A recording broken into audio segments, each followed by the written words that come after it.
গাইবান্ধার পলাশবাড়িতে যে হিন্দুদের মূর্তি বানাইতেছে বড় করে, সেটা নিয়ে এতদিন কোনো কথা বলি নাই, কিন্তু আজকে কথা বলা লাগবে।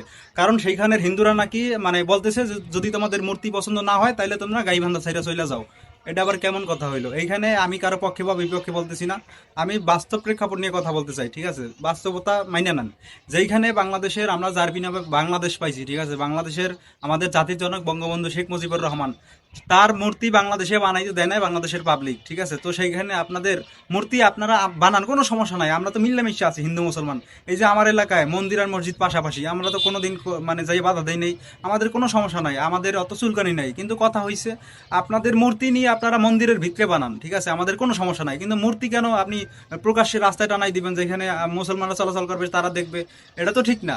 হ্যাঁ, তো এই যেটা নিয়ে ধর্মীয় একটা দাঙ্গা লাগার মানে সম্ভাবনা আছে, তো সেই জিনিস না করাই ভালো। আপনার মূর্তি আপনারা নিয়ে মানে যত বড় করে পারেন আপনার মন্দিরের ভিতরে বানান, ঠিক আছে, কিন্তু আপনি প্রকাশ্যে বানাইবেন, হ্যাঁ, আবার সেটা নিয়ে কথা বললে বলবেন যে মানে গাইবান্ধা সাইডে চলে যাও, এটা তো মানা যাইবে না।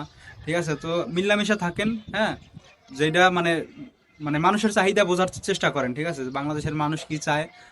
আপনাদের তো কোনো মানে আজকে পর্যন্ত কোনো জায়গায় কোনো মানে মূর্তি বানানো মন্দির বানানোতে মুসলমান যায় বাধা দেয় না, কিন্তু আপনারা মুসলমানের বিরুদ্ধে দেখতেছি মানে কি করতেছেন, গাইবান্ধা সাইরা চইলা যাও, আরো মুসলমানরে হ্যান ত্যান করবেন এইসব বলতেছেন।